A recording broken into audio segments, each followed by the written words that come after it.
எங்களுக்கு ஒரே ஒரு இஷ்யூ தான் மேடம். ஒரே பில்லில் ஒரு ஃபேமிலிக்கு டிஃப்ரெண்ட்டாக ஜிஎஸ்டி போட்டு கொடுக்கறது கஷ்டமாக இருக்குது.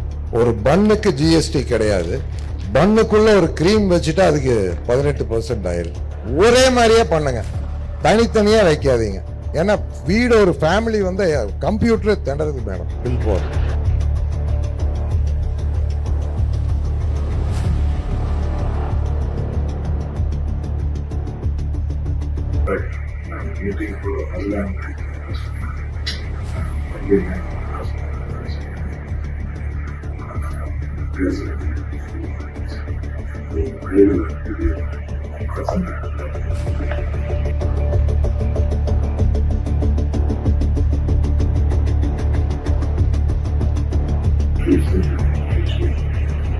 இந்த பார்ட்டி